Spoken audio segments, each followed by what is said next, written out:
پہلی بار جنوبی پنجاب دیکھنے کا موقع ملا جہاں پہاڑ، صحرا، میدانی علاقے، مقبرے، ثقافتی ورثہ اس علاقے کی پہچان ہے۔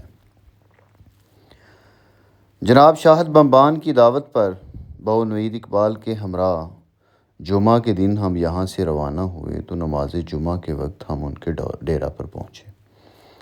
نماز جمعہ ادا کرنے کے فوری بعد ہم تونسا بیراج کی طرف روانہ ہوئے جو انتہائی خوفناک جگہ تھی۔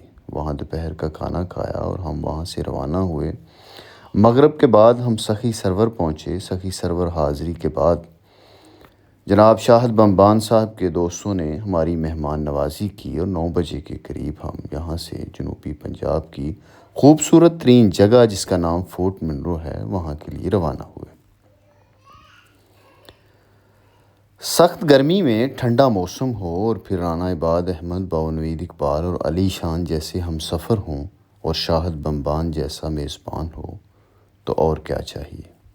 رات ہمارے لیے وہاں بہترین ریسٹ ہاؤس اور کھانے کا انتظام کیا گیا تھا۔ وہاں پر پرسکون نیند کے بعد ہم صبح اٹھے، موسم دیکھا تو طبیعت حشاش بشاش ہو گئی۔ اب ہمیں یہاں سے نکلنا تھا یہاں کی بلند ترین چوٹی اناڑی کی جانب۔ ناظرین، میں آپ کو فورٹ منرو کے بارے میں بتاتا چلوں تو فورٹ منرو یہ پاکستان کے صوبہ پنجاب کے ڈیرہ غازی خان ضلع میں واقع ہے اور ملتان سے تقریباً 180 کلومیٹر اور ڈیرہ غازی خان سے تقریباً 85 کلومیٹر دور ہے۔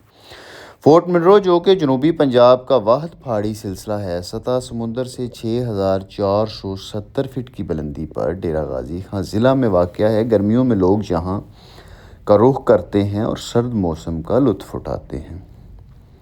فورٹ منرو کا نام 19ویں صدی میں برطانیہ کے دور حکومت میں کولونیل افسر کرنل اے منرو کے نام پر رکھا گیا۔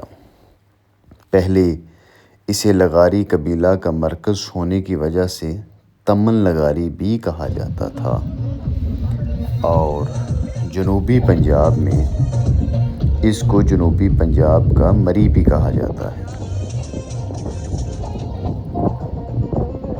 انگریزوں نے جو سیاحتی مقامات دریافت کیے اور ڈیولپ کیے ان میں فورٹ منرو بھی شامل ہے، اور فورٹ منرو سے چند ہی کلومیٹر کے فاصلے پر اناڑی جو کہ مری کی یاد دلاتا ہے۔ یہاں کبھی بادل اتنا نیچے آتے ہیں کہ آپ کو بادلوں کے ساتھ کھیلنے کا موقع بھی ملتا ہے، اور سردیوں میں یہاں کبھی کبھی برف باری بھی ہوتی ہے۔ فورٹ منرو میں سیاحت کے علاوہ مقامی ثقافت بھی دیکھنے